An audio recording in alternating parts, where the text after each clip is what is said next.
Listo. Son muy sencillos.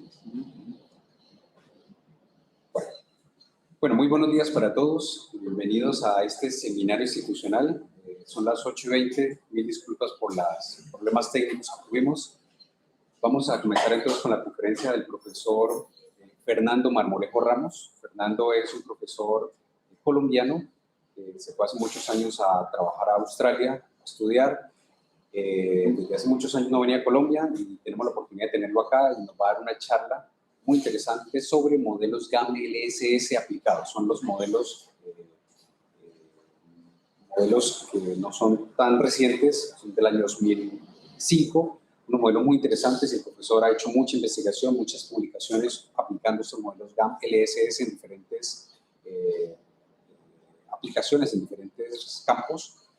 Y el profesor viene de la Universidad de Flinders, en Australia, y hoy lo tenemos con nosotros. Entonces, muchas gracias, profesor Fernando, por haber aceptado. Entonces, los dejo con él. ¿Qué fue? Freddy.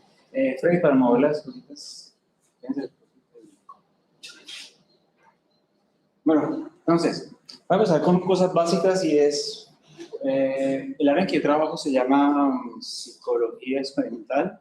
Básicamente, psicología experimental es tomando datos humanos, pero usando métodos donde se toman cosas como tiempos de reacción, tasas de acierto. Eso es lo que está con ese tipo de investigaciones. Y es un área en psicología que, muy diferente a la psicología clínica o psicología organizacional, se enfoca en tener datos estructurados, los mejores datos posibles que se puedan tener en cualquier experimento.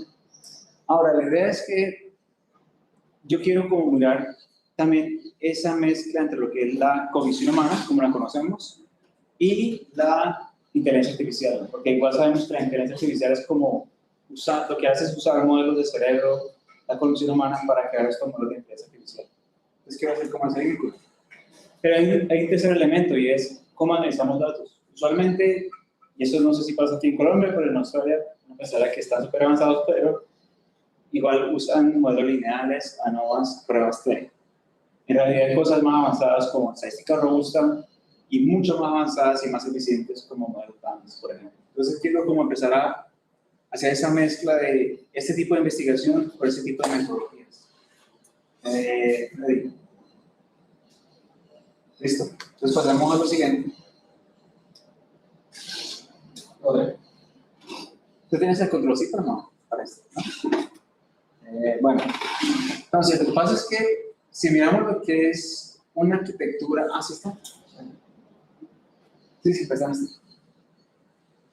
Si miramos lo que es la arquitectura biológica, tenemos el ser humano, que es la arquitectura biológica, siempre intentando hacer una tarea, eso es lo que hacemos todos los días, y eso sucede en un ambiente, digamos, exteriormente. Eso es lo que pasa con los humanos.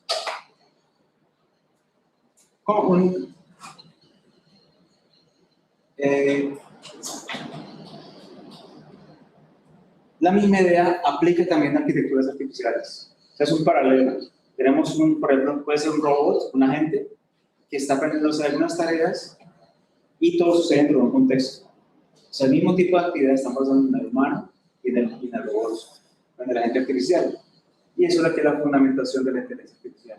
Entonces, tengan muy presente en cuenta esto porque esto va a ser la fundamentación de cómo conectar GAMs o modelos estadísticos con todo esto. En cualquier tipo de tarea siempre va a haber datos. Siempre va a haber datos. Y eso es lo que se hace en psicología experimental, por ejemplo. Uno puede examinar la conducta humana a través de tiempos de reacción, tasas de acierto, o puede mirar la actividad cerebral con técnicas de imaginería cerebral, por ejemplo, el electroencefalograma o el fMRI. Eso puede hacerse aquí. Pero siempre la persona está haciendo alguna tarea, ya sea, por ejemplo, mirando cuántos puntos hay en la pantalla, haciendo un seguimiento visual de algún punto en una pantalla, retención de elementos en la memoria, por ejemplo, 5 números, 3 números, 2 números, tareas de ese tipo. Y todo pasa en un contexto experimental. Lo mismo aplica en esto. Hacia el final voy a mencionar un par de lecturas que me inspiraron como hacer esa conexión, especialmente a mirar agentes artificiales en un contexto semejante al de los humanos, para poder obtener datos que sean paralelos, o sea, la idea de comparativos. Como es de imaginarse, tenemos paradas independientes, dependientes y una relación estímulo-respuesta, es de esperarse. Y usamos, en ambos casos, como estamos hablando de datos, modelos estadísticos o yo prefiero llamarle métodos de aprendizaje estadístico, de hecho, porque yo no me gusta usar el término machine learning porque creo que causa cierta confusión y cierto modo es estadística, pero camuflada. Me parece que es un método estadístico, no empíricos. Y la idea es que con modelos estadísticos hagamos descripciones, predicciones y explicaciones de lo que está pasando en ambos ambientes.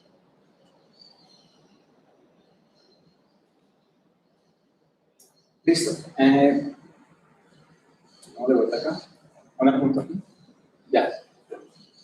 ¿Cómo son los datos reales? Los datos reales son desorganizados. Siempre uno esperaría datos normales, pero no es el caso siempre. O en mi experiencia con datos, muy pocas veces tengo datos normales. Siempre tienen alguna forma desordenada por outliers o algo así, pero siempre no son normales.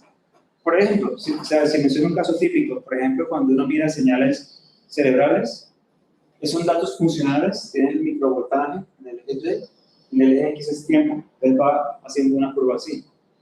Mucha gente en investigación en neurociencia lo que hace es que dice, vamos a mirar el microvoltio alrededor de los 400 milisegundos, antes y después. Entonces dicen 350, 450, sacan ese pedazo y toman ese pedazo de datos como una distribución de datos y le toman el promedio de voltaje en ese tiempo y dicen, por ejemplo, se llama P200, N400, es positive en 200 milisegundos o negative en 400 milisegundos, por ejemplo. Sacan ese pedacito, pero son datos funcionales. El punto es que, de todas formas, cuando se saca ese pedazo de datos, al convertirlo en una distribución de datos, siempre tienden a tener cola negativa o positiva, no son normales. Y la gente tiende a presentar datos así. Imaginemos datos de este tipo, es una dosis de 0.5 miligramos de algo, 1 y 2. Y aquí tenemos otra medición, la variable dependiente. La gente tiende a mostrar datos de esta forma, siendo el promedio fue 10.60, 19.73, 26.1, en lo que haya sido. Y es el típico gráfico que uno encuentra en psicología y en otras áreas, en química, en física, así. El problema con esto es que es muy difícil ver cuánta variabilidad hay.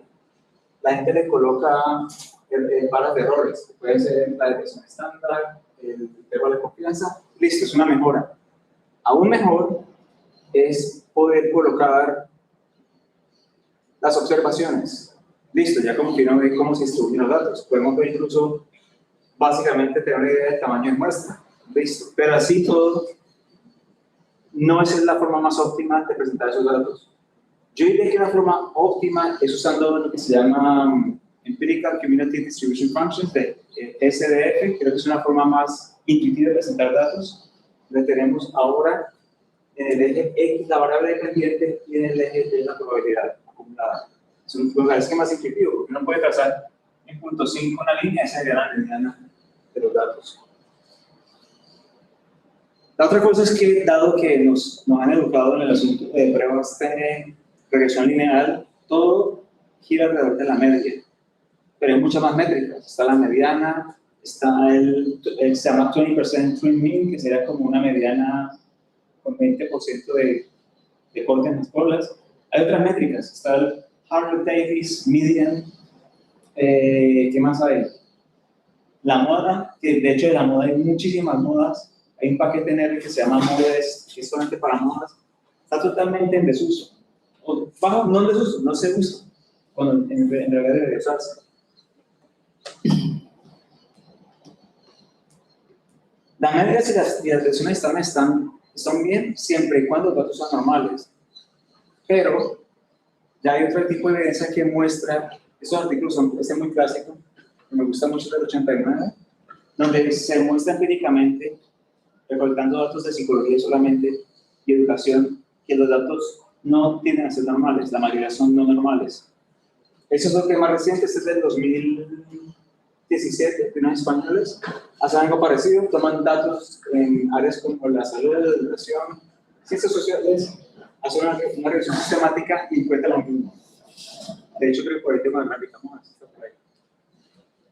Entonces, como les decía antes, hay un enfoque en lo que son las pruebas de comparación de medidas. Pero otra cosa que me parece interesante es que cuando, por ejemplo, incluso comparan dos grupos o tres grupos usando una ANOVA o un t-test, hablan de que los grupos son diferentes. En realidad no debería decir las medianas, las medias de los grupos son diferentes, el promedio es diferente, no el grupo entero. El grupo entero es esto. Pero estamos hablando de esta diferencia entre esto. Es como una especie de distinción en el lenguaje, la forma en que se dicen cosas que también tienen efecto. Esa es la media, es un grupo. Ahora, las medias y las medianas también, ¿sí? Pero como les decía antes, en la práctica los datos son no normales. Estos son ejemplos de distribución de datos como uno esperaría en el caso de datos normales. Ahí lo estoy mostrando como un box plot, aquí está el density plot, QQ plot, y les decía que es el SDF que me parece que es muy bacano. Mejor, incluso mejor que este para representar datos. Pero en realidad los datos tienden a tener no normalidad. Ese es el ejemplo de unos datos de una distribución gaussiana, como box plot, como density plot, como QQ plot y como la SDF. Para enfatizar la idea de datos de ese tipo, estos son artículos en neurociencias. Creo que esta tarea fue con monos, creo que esta es con chimpancés, mostrando cuán rápido reconocen caras los monos y los tiempos de reacción, como se da cuenta aquí, tienen cola positiva. Esos son dos artículos diferentes. Eso es lo que decide, por ejemplo, la distribución del electroencefalograma, que tiene el eje Y, es el microvoltio, el eje X es el tiempo, y como se ve, la gente lo que hace es, usualmente dice, acá hay lo que se llama un peak 400, que es el positivo, hay un pico positivo alrededor de los 400 milisegundos, toman esto y eso lo analizan, y cuando lo sacan aparte se ve así, tienen cola negativa. Esta es la distribución de estos datos en este pedacito, acá, se ven así. Usualmente lo que hacen es sacar la media, pero miren que yo podría estimar, la media es esta, la mediana y la moda, que usé la estimación 20 para ese caso. A mí me parecería, si me preguntan, que la mejor estimación de este caso es la moda, porque es la que representa el valor con mayor probabilidad en esta distribución de datos. Este es el caso de tiempos de reacción en investigación en sueño, donde se ve que durante varios días, que son estos, el tiempo de reacción aumenta, como es de esperarse. Obviamente, si no dormís bien, pues te pones más lento. Y aquí está mostrado como PDFs. Simplemente para mostrar el caso de que los datos no tienden a tener una distribución normal. Ahora, todo esto entonces lleva, bueno, ¿qué tipo de métodos ahí existen que nos ayuden a lidiar con este tipo de datos? Y afortunadamente, como en el 2009, durante el segundo año de mi doctorado, me contacté con Reynaldo Espino, un colega colombiano que está en Brasil, y él fue quien me mencionó los modelos GANs. Empecé a meterme con eso, a leer un poco. Tiempo después, mucho después conocí a Freddy, también Carlos, y hemos hablado con Carlos de los modelos BANS en versión bayesiana, que se llaman BANS. Y me parece muy interesante porque justamente los modelos permiten modelar cómo las covariables tienen efectos no solamente en la locación, que sería el promedio o la media, pero también la escala y la forma, como la desviación, por ejemplo, en el caso de la escala y la forma, se llama skewness en puntos, por ejemplo. Este es un artículo, bueno, clásico del 2005, es el 2018 que me parece muy útil e intuitivo para la gente que no ha usado GAMS y que lo quiere conocer. Me parece que es un buen artículo para meterse en el mundo de GAMS. Es con el famoso pues, Stasinopoulos y Rigby, que son personas que están detrás de este tipo de modelos. Ese es un artículo que sacó un colega, pero mi colega es el primero, David Trafimo, y trabajó con un par de estadísticos en Estados Unidos. Miren el título, me parece muy interesante. En vez de hablar de la media y la iteración estándar, dice, hablemos de locación y escala. Y esa es la pregunta básica. Lo chévere es un artículo de psicología, una revista de psicología, diciendo, mire, tenemos que pensar más allá de pegarnos de la media y la iteración estándar y hablar de la locación, la escala y la forma. Bueno, en este caso no habla de la forma, pero por lo menos dice en la locación y la escala. Y él coloca como ejemplo esta distribución que se llama la skew normal. Yo lo que hice fue que me resimulé la gráfica de la pícola y mostrando la típica normal es esta, es la negrita que está acá. Si le cambiamos el parámetro, miren que mantengo constante la locación, la escala, y que cambia un poco de la forma aquí, se ve cómo cambia obviamente la distribución. Es muy interesante porque por fin uno puede decir, ah, bueno, ya me salgo de la normal, ya puedo ver cómo esa normal, si le coloco un parámetro extra, puedo empezar a moverme izquierda a derecha y tomar formas de bola positiva o negativa. Entonces me parece muy interesante que ese artículo haya colocado se vea en el contexto de la psicología. Y en psicología experimental se usa muchísimo esta distribución que se llama la gaussiana, que tiene tres parámetros de nuevo: locación, escala y forma.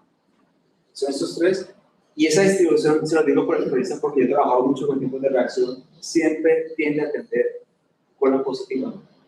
Entonces, pasa que, como les comentaba antes, en el caso de la psicología experimental, sí hay esta tendencia o este interés en enfocarse en métodos estadísticos y analizar distribuciones de probabilidad. Esta es una distribución, otra gente puede modelar datos usando la gamma, otra gente puede usar la gamma, pero siempre se puede usar una distribución que modele datos de cola positiva, por ejemplo.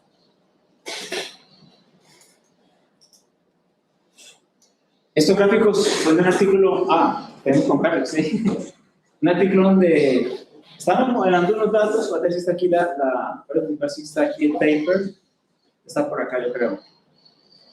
Ese. Bueno, en ese artículo lo que hicimos fue que propusimos una distribución con Guillermo Martínez, una que se llama la GAE, Generalized Exponential Gaussian, y lo que hicimos al final del artículo fue también mostrar a la gente una forma de visualizar datos que no sea el PDF o el histograma, sino que sea el SDF, que es este. Que de nuevo me parece muy bacano porque uno puede, por ejemplo, en este caso,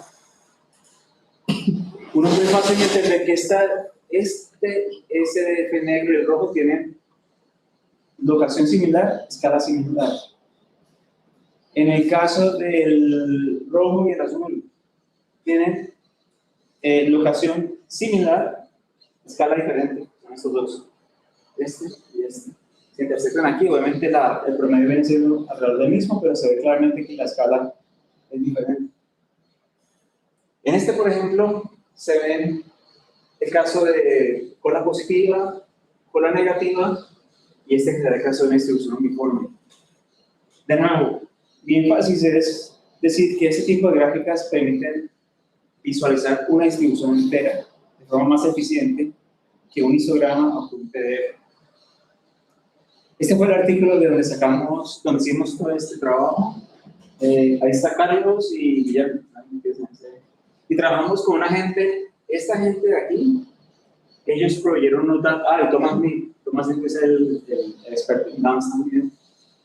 Ellos nos proveyeron unos datos que usamos en ese artículo de neurociencia, datos neuronales, para mostrar de nuevo que los datos tienden a seguir una distribución de cola positiva, que son estos.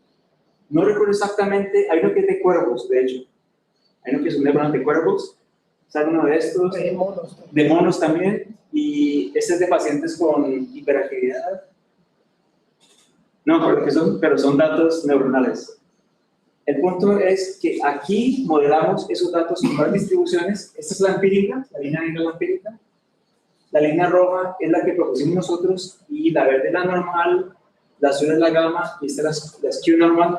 Por ejemplo, aquí se ve claramente que la normal está desfasada, se ve aquí, mientras la nuestra hizo un mejor trabajo en modelar este tipo de datos. Obviamente, no en todos los casos fue totalmente la mejor, o sea, se debería mentir. Les digo que en todos los casos fue excelente y se eran también sospechosos y siempre dan un resultado. Pero de estos casos, creo que 4 de 3 dio un buen ajuste. Volviendo a GAMS, una de las cosas chéveres de GAMS es la posibilidad de modelar estos parámetros de locación, escala y forma, pero también modelarlos de forma no lineal. Entonces, por ejemplo, esos datos son simulados. Es un artículo que es... Este artículo desafortunadamente nunca se publicó de unos colegas, yo no estaba en esa parte de este artículo, pero me gustó muchísimo y no sé, nunca lo publicaron. Yo siempre como un preprint, pero me parece muy bueno este artículo, porque ellos usan datos de corteza cerebral, y aquí tienen por ejemplo el promedio de la corteza, de grosor de la corteza cerebral, de acuerdo a la edad.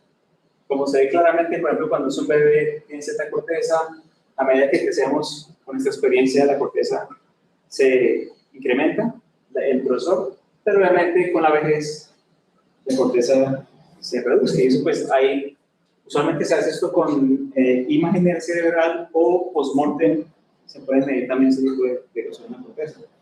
Bueno, el punto es que es una simulación de datos que se aproxima, eso se llama de hecho datos sintéticos, con ese tipo de cosas, synthetic data, una investigación también de eso. El punto es que si fuéramos a modelar los cuantiles de estos datos usando modelos lineales, miren la predicción cómo se desfasa de nuevo, por ejemplo, acá. Ese sería el promedio, pero en cuantiles más altos y más bajos hay un desfase grandísimo en la predicción, si es un modelo lineal. Si se hace, por ejemplo, un GAM, el Generalized Additive Model, con un modelo como estático, la predicción mejora, ¿sí? Pero así todo hay desfases en ciertas partes en el modelo. Cuando hacemos un GAM heterocedástico, donde ya modelamos la varianza, la predicción mejora. Pero con el caso de GAMs, el ajuste es mucho mejor. Ahora, uno podría decir que eso se llama overfitting, y es cierto, pero para el caso de GAM, creo que eso lo recomiendan en el libro y en muchas otras partes, recomiendan tener datos grandes. Es lo que se espera para poder decir, bueno, este ajuste hace una buena predicción, porque con datos pequeños, cualquier cosa puede pasar. Este es un artículo que sacamos con un colega allá en Australia, sí, en Australia, donde básicamente pasamos a lo que se llama Distributional Regression Trees, que son como árboles de regresión distribucional. Aquí en este caso usamos datos de niños con hiperactividad y la idea era poder encontrar una especie de biomarcador para ese tipo de conducta. Y aquí hicimos a ese tipo de aproximación, que como sabemos es una mezcla entre árboles de decisión y modelos GAMS para eso. Ya ahora les voy a explicar por qué hago esta referencia de GAMS con mezcla árboles de decisión. Lo primero es que árboles de decisión es una técnica que es estadística, pero se vende en Machine Learning como algo de Machine Learning, no es estadística. Entonces, por eso me parece interesante. Aquí fue un trabajo que hicimos con Ray Ronaldo Espina, un colega en Chile, una República Checa, Peter Blumenthal, Thomas Neil y Guillermo, que tú lo conociste, creo, Guillermo Sánchez también hace, y Jorge González, que hace psicometría, que es el que te comentaba que hace psicometría en Chile. Básicamente la idea fue, estábamos buscando una excusa para mostrar modelos GAMS, y dijimos, bueno, ya hicimos como psicología algo, usemos en otra área. Y usamos una vaina que se llama, es una investigación que se llama Learning Analytics. Esta área lo que hace es Big Data, porque lo que hacen es, digamos, yo tengo en la universidad toda la gente que está en línea, en la nacional. Esos datos se usan para hacer modelos de predicción, es decir, tenemos tantos estudiantes en la facultad de ingeniería, tanto en psicología, en línea. Aquí podemos ver esta persona cuando ingresó a la página, cuántos clics hizo, cuántos videos vio, y con eso se usan modelos de predicción. Entonces, afortunadamente los datos son bastante grandes. Personalmente,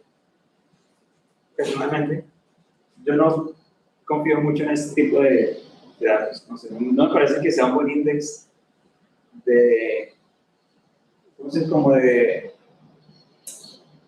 ellos quieren al final del día, o sea, ¿de qué? Clasificado. No, es como más decir la probabilidad de que te vaya bien en el curso, por ejemplo.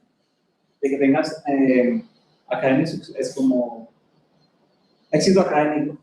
Es que medir el éxito académico usando este tipo de datos y prediciendo, por ejemplo, si hice tantos clics en tal curso, si hice tantos videos, si interactuaste ese tipo de, esta cantidad de veces en el chat, tu probabilidad de que pase el curso es tanta. Eso es lo que intentan decir ellos. A mí no me cuadra todavía, pero bueno.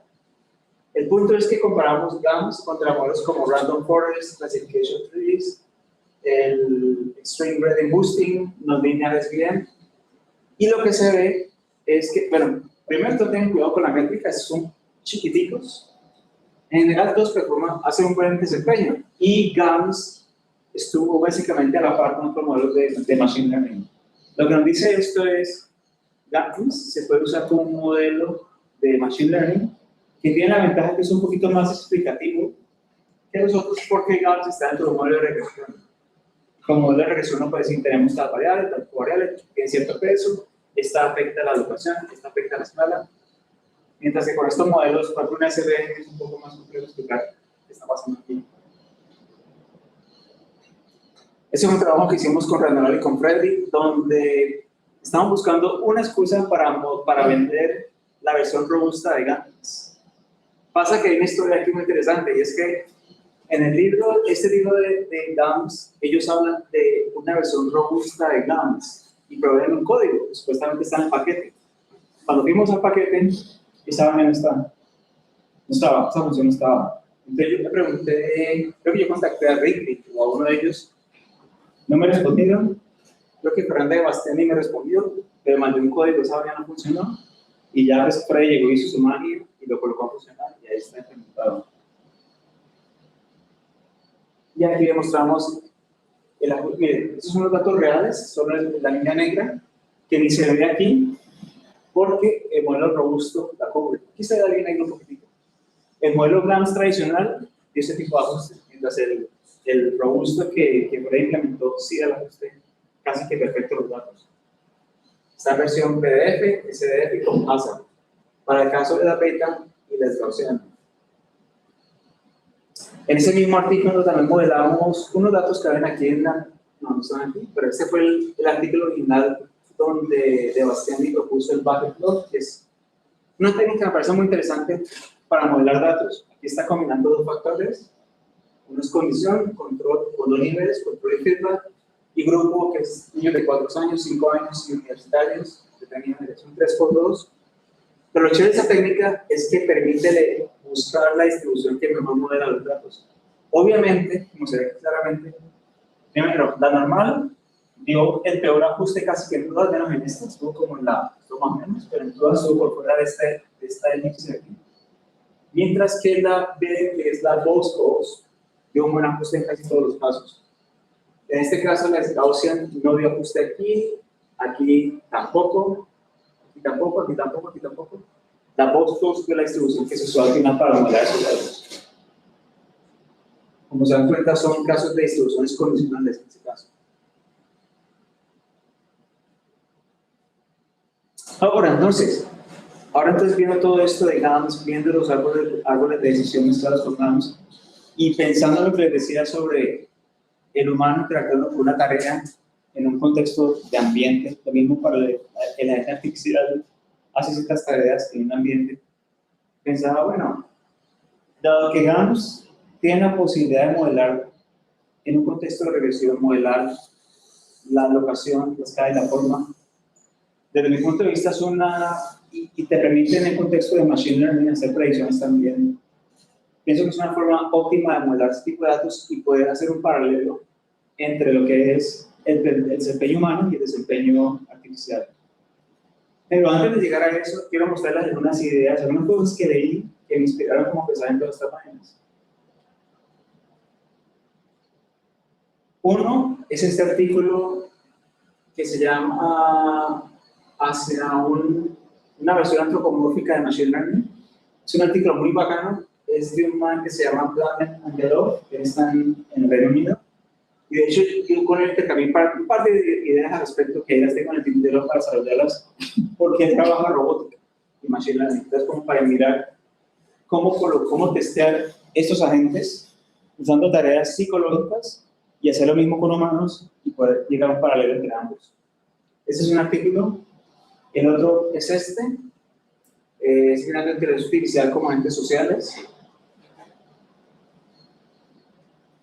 Otro es este, Developmental Robotics, que es una cosa muy interesante porque lo que hacen es usar teorías de psicología de desarrollo para crear robots que lleguen a ser como humanos. De hecho, les recomiendo cuando vayan a YouTube, coloquen la palabra IQ, la ICV, y se encuentra un robotcito que es como un peladito con carita blanca que está entrenando a que aprenda a manipular objetos, a entender lo que es peso, proporción, edición, habla. Es interesante. Está hecho en Italia, creo.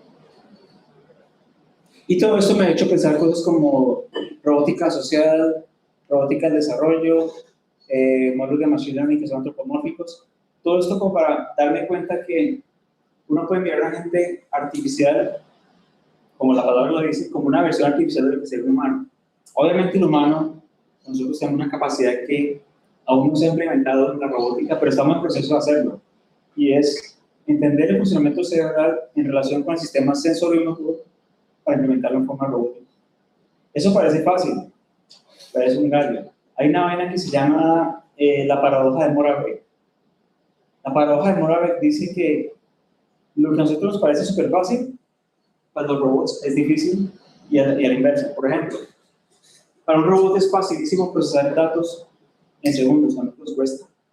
Pero, mientras para nosotros cuesta fácil jugar al fútbol, mover la pelota rápidamente, en robots eso ha sido muy complicado. Esa es la paradoja de Moravec. Este artículo me parece muy interesante porque, primero, se publicó en una revista de psicología, pero los autores no son psicólogos.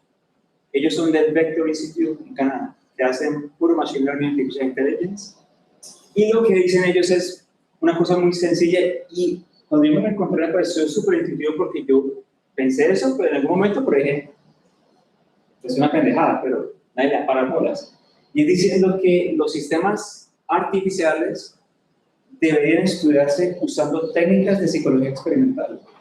Claro, en psicología experimental yo miro, por ejemplo, cómo los humanos procesan cantidades numéricas. Entonces, por ejemplo, te presento una pantalla de computador, está frente a la pantalla de computador, te coloco el número 5 por 2 segundos, luego el número 4, número 3, número 9, número 8. Entonces te presento 5 números, te digo a cada persona, Carlos, ¿qué números te di? En cualquier orden, me lo decís.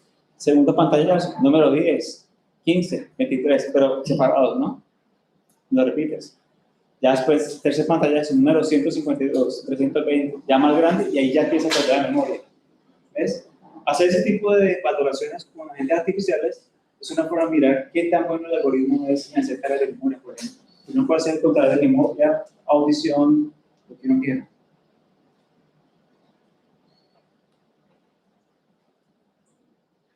Entonces, estas son cosas que me han puesto a pensar sobre la cognición artificial, lo que se llama inteligencia aumentada, amplificación de la inteligencia y la colaboración humano-inteligencia artificial.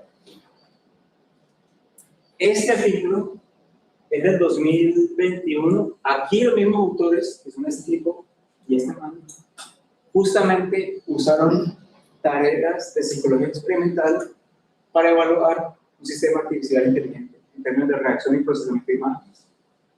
Me pareció muy chévere porque ellos usaron principios de psicología experimental para testear agentes artificiales.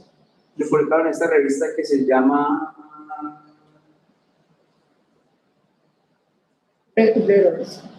Bueno, sí. Me pareció chévere esa implementación. Ya metiéndose con cosas más numéricas, estadísticas, hay un asunto que me parece que no, por ejemplo, no se ha relacionado con gamas. Yo pienso que se podría, y al hacer ese vínculo, podría hacerse algo en relación a un principio que es esencial en Machine Learning, que es Reinforcement Learning. Eso podría hacerse. El artículo está allí, pero hay que sentarse a hacer esa conexión de GAMS con esta vaina. Otra cosa que es interesante es un concepto suelto que aún me gustaría ver cómo meterlo, es el asunto de inteligencia artificial bayesiana, que a Carlos le gusta. Es una cosa que aún está como ahí por meterse en esta colada, pero pienso que puede salir algo chévere. Ahí dice que la Bayesian AI, no lo vale, porque puede.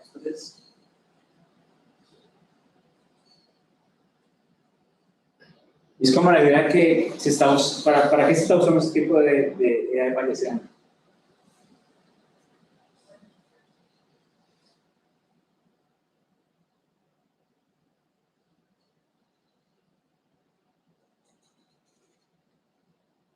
Y esto es lo que les comentaba que se llama Distributional Reinforcement Learning.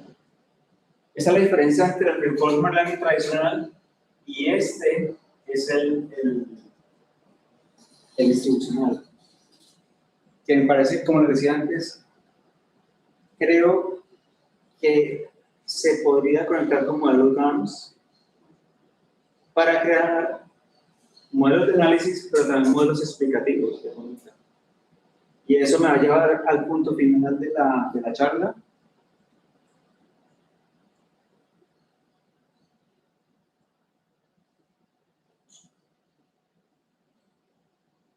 Que es este. Como decía, GAMS es un sistema flexible para análisis de datos. Es un modelo probabilístico para escribir datos. Como decía, descripción, explicación y predicción, que es lo que se puede hacer con GAMS. Ahora, ese es como un pequeño sueño ahí. Si GAMS se podría usar como un modelo de interpretación de procesos cognitivos, uno podría, pensando en tareas que yo creo que a humanos y a agentes artificiales, uno podría crear tareas paralelas, semejantes, de forma tal que yo pueda modelarlas con GAMS y poder mirar qué factores están ocurriendo en ambos lados que son semejantes o no. Bueno, y otro sueño es poder buscar cómo mezclar GAMS con estas vainas que les contaba, porque creo que hay potencial y no se ha hecho esa mezcla. Creo que podría ser algo interesante para explicar ese tipo de conductas artificiales y naturales.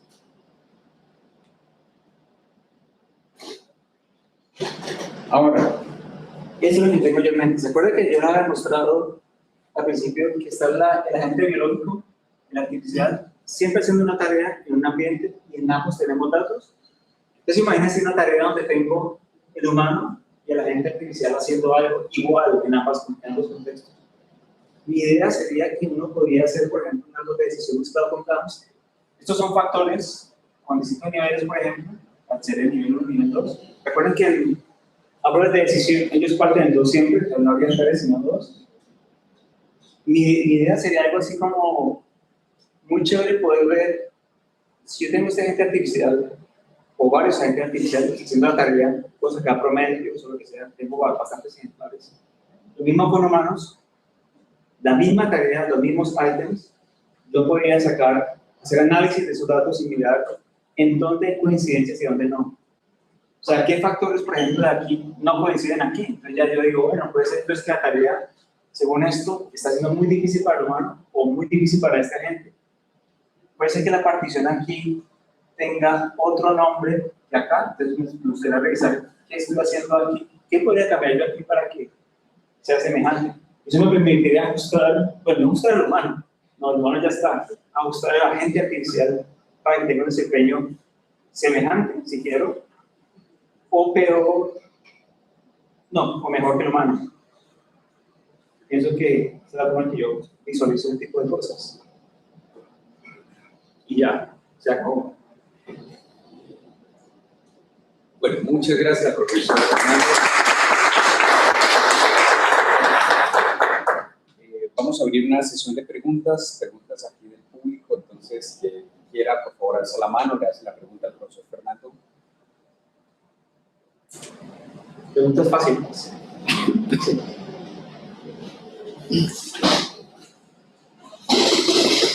Estoy mirando también aquí, tenemos conectadas 11 personas. Hicimos también la misma pregunta, que si quieren hacer alguna pregunta al profesor Fernando, entonces. Profesor, muchas gracias, muy interesante la charla. ¿Ha pensado de pronto en un modelo, que también hay unos modelos a la inteligencia generativa? De pronto mirar los GAMS en ese contexto. En el contexto, por ejemplo, como por ejemplo el contexto de ChatGPT y cosas así. O, sí, generativa, porque hay modelos, por ejemplo, de difusión, o los autoencoders basados en redes, por ejemplo, que producen imágenes, o bueno, sí, o textos, o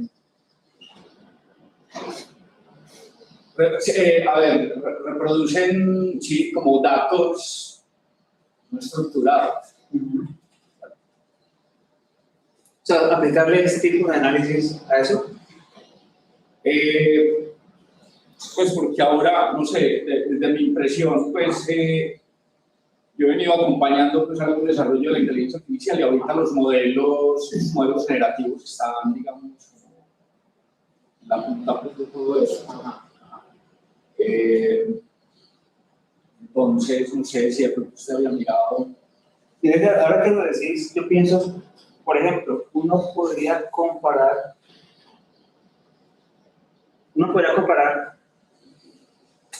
y creo que de hecho en el artículo que mencioné aquí, creo, si mal no recuerdo, hacen algo semejante a lo que te voy a decir ahora. En este, si mal no recuerdo, ellos comparan 3 algoritmos de clasificación de imágenes.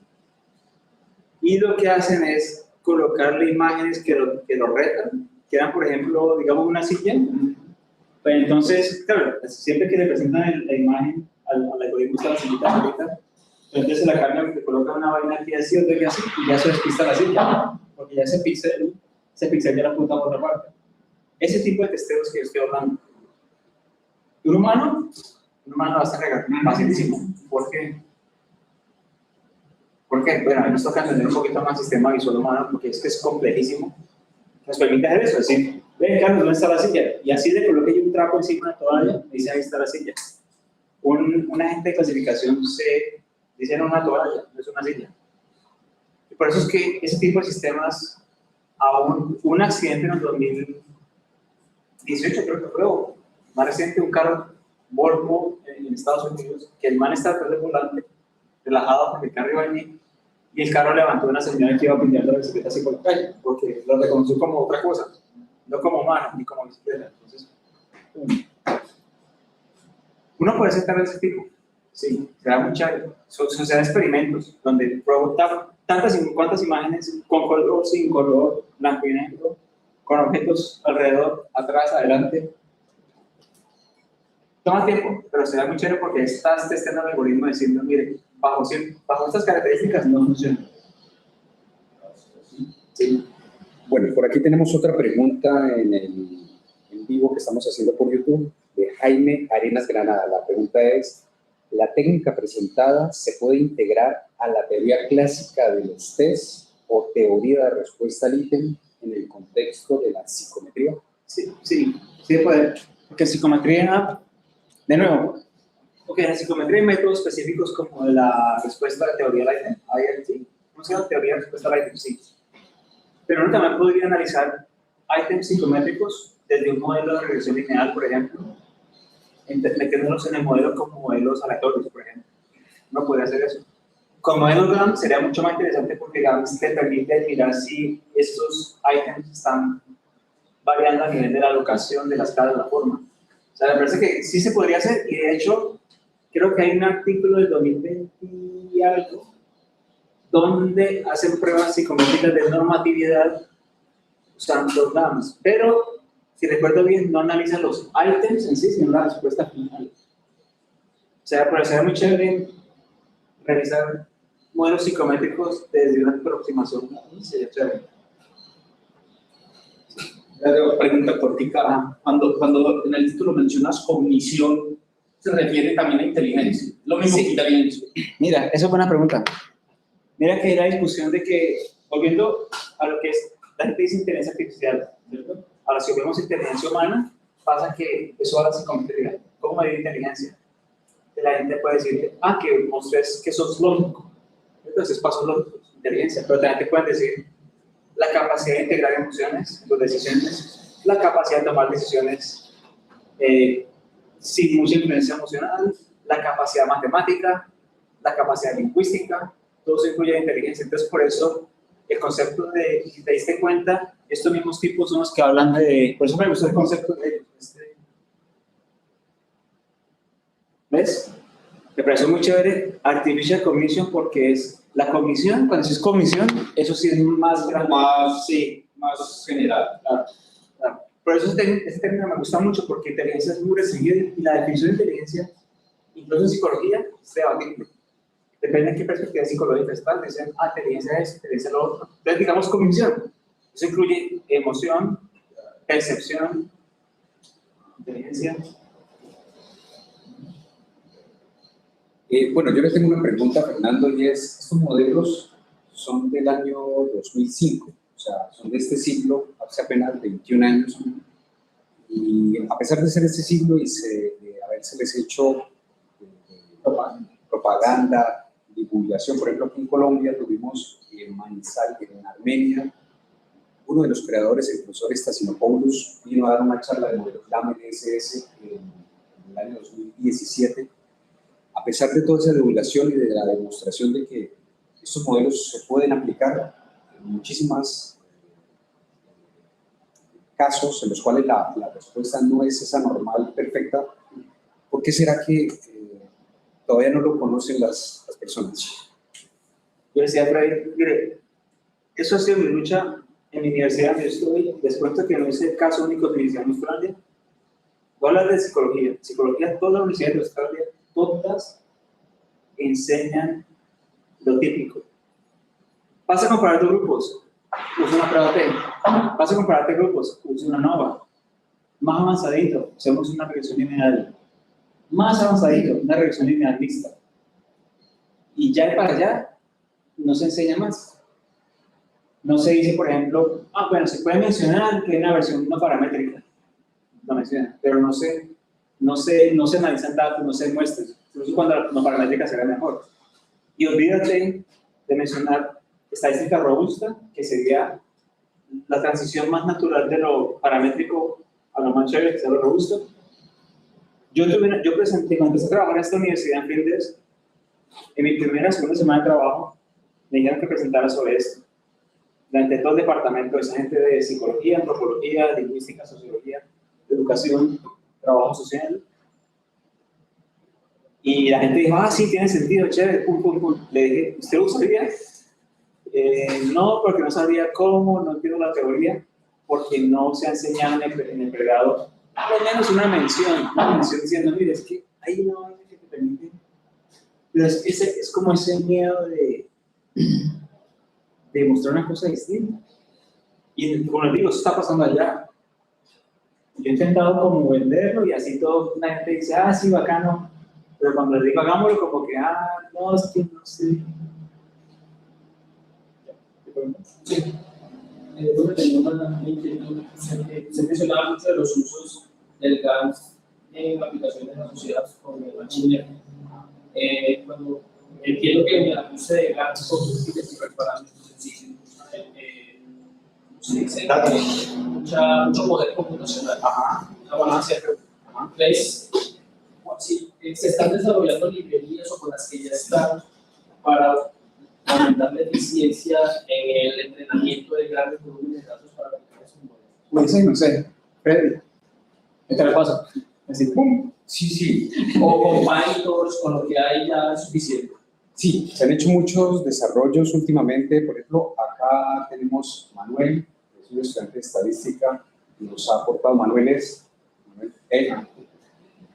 ha implementado una distribución nueva, una distribución estadística que implementó en GAML-SS. Esa distribución está en uno de los paquetes. La implementó en GAMS. La implementó en GAML-SS.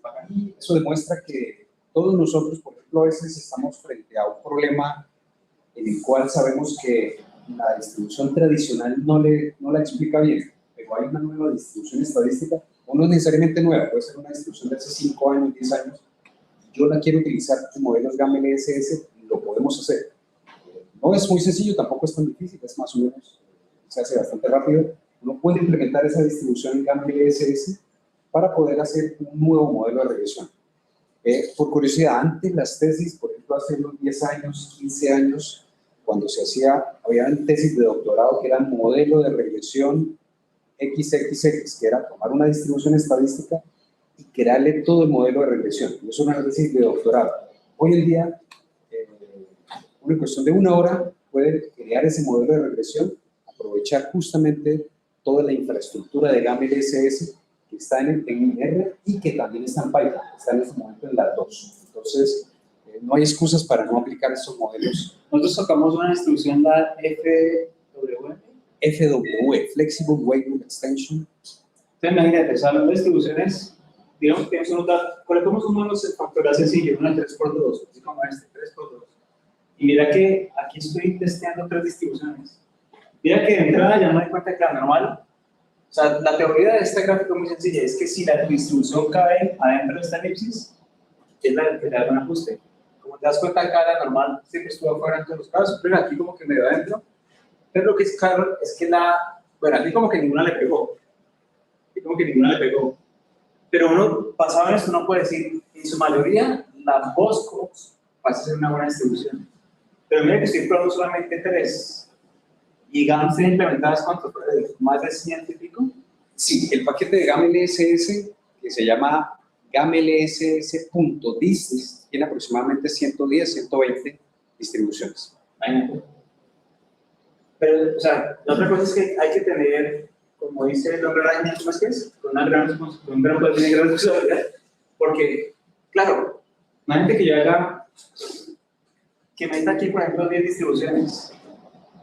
Claro, te van a dar un montón de eléctricas acá y al final tienes que decidir cuál distribución. Por ejemplo, ¿qué harías tú? Te pregunto si hago una modelación de datos y por casualidad la E y la B en todos los casos caen en el centro, lo cual te dice las dos son con ajuste. ¿Qué haces? ¿Cómo decidís cuál usar y cuál no? Yo diría, uno tiene que elegir un número de parámetros, que si son 3 parámetros, es más complicado que de 2 parámetros. Yo iría por una de 2 que es más explicable, ¿ves? Estoy buscando la explicación, porque al final del día vos tenés que trasladar esa información al usuario. Eso te digo, así te lo comento rápidamente. Yo he participado en un par de eventos allá en Australia, donde fui invitado por el Departamento de Defensa a dar una charla sobre análisis de datos y Machine y AI para el Departamento de Defensa. Entonces, básicamente, cómo implementar esto para procesos militares.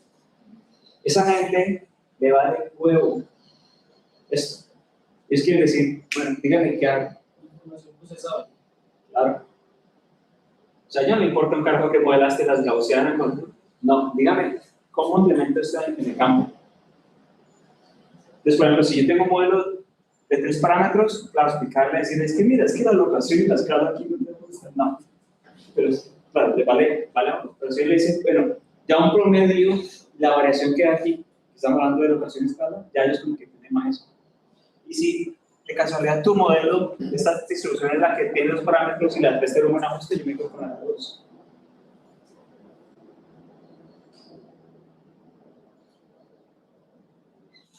Perfecto, muchas gracias, profesor Fernando. Gracias a todos los asistentes por haber participado. Estén muy atentos a la página web del Seminario Institucional. Vamos a estar haciendo más presentaciones, más conferencias con profesores invitados y también con los estudiantes de posgrados que van a mostrar sus avances de lo que están haciendo.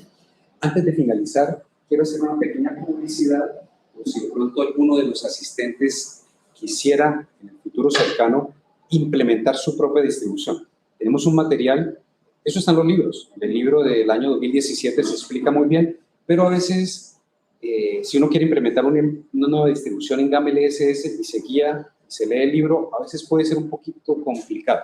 Tenemos un material acompañado de videos para que cualquier persona que quiera implementar una nueva distribución en GAM-LSS, la distribución puede ser reciente o hace 5, de 10 o de 30 años, la podemos implementar y les voy a mostrar dónde pueden conseguir esa información.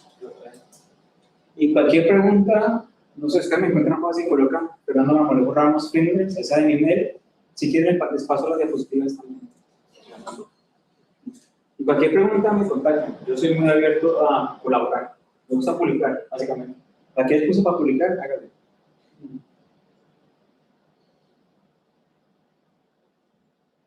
Hace cambios.